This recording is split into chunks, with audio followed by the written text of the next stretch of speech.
BA part द्वितीय की पूर्व कक्षा में हम रीति के आशय और रीतिकाल के नामकरण पर चर्चा कर चुके हैं। जब रीतिकाल के अध्ययन की ओर हम अग्रसर होते हैं तो यह जान लेना परम आवश्यक है कि रीतिकालीन काव्यधारा को 3 उपभागों में विभक्त किया जाता है: रीतिबद्ध काव्यधारा, रीतिसिद्ध काव्यधारा और रीतिमुक्त काव्यधारा। रीतिकालीन कवियों का अध्ययन करने से पूर्व यह जान लेना परम आवश्यक है कि इन काव्यधाराओं में किस प्रकार कवियों ने रचनाएं की और उनकी क्या विशेषताएं रही।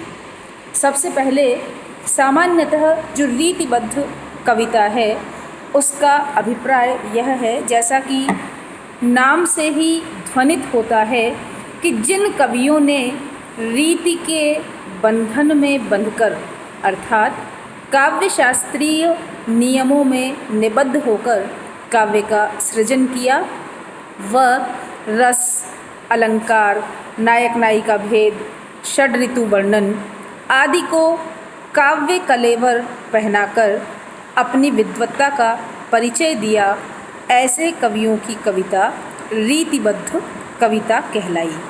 लक्षण व लक्ष्य ग्रंथों की रचना द्वारा आचार्यत्व प्रदर्शन इस कविता का प्रमुख उद्देश्य रहा। रीतिबद्ध कवियों में केशवदास, चिंतामणि, भिखारी दास, मतीराम आदि कवि प्रमुख रूप से गिने जाते हैं और यह एक लंबी श्रृंखला है। बहुत सारे कवियों ने रीतिबद्ध काव्यधारा में अपना योगदान दिया। रीतिमुक्त काव्यधारा का अर्थ बताते हुए यह स्पष्ट करना चाहूँगी कि इस वर्ग में वे रीतिकालीन कवि आते हैं जिन्होंने राज्याश्रय से पृथक रहकर दरबारी परिवेश व विद्वत प्रतियोगिता से दूर स्वच्छंद वातावरण में काव्य रचना की। इन्होंने काव्य सृजन में किसी भी काव्य शास्त्रीय निर्देश व बंधनों को आधार नहीं बनाया, अपितु संवेदना और अनुभूतिजन्य उद्गारों को ही काव्य का उत्स माना। इसीलिए बंधन मुक्त यह काव्यधारा रीतिमुक्त काव्यधारा कहलाई। रीतिमुक्त काव्यधारा के प्रमुख कवि घनानंद माने जाते हैं।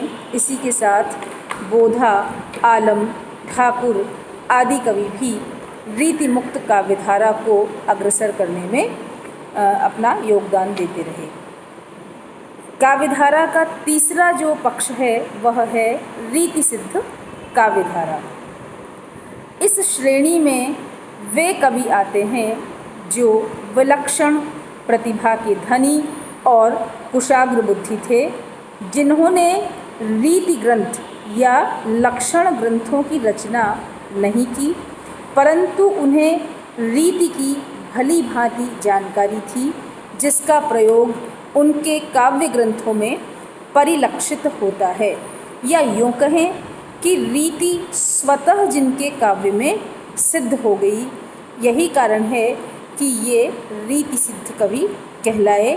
ये कवि केवल कलावादी नहीं थे, इनके काव्य में भाव पक्ष व कला पक्ष दोनों का सुष्ठु प्रयोग दिखाई देता है। इन कवियों में कविवर बिहारी ऐसे हस्ताक्षर रहे जो कि रीतिसिद्ध काव्यधारा का नेतृत्व करते रहे। यही कारण है कि कविवर बिहारी को एक बिहारी सतसई लिखकर ही जितनी प्रसिद्धि प्राप्त हुई, उतनी प्रसिद्धि किसी अन्य कवि को अनेक पुस्तकें लिख लेने के बावजूद प्राप्त नहीं हो पाई।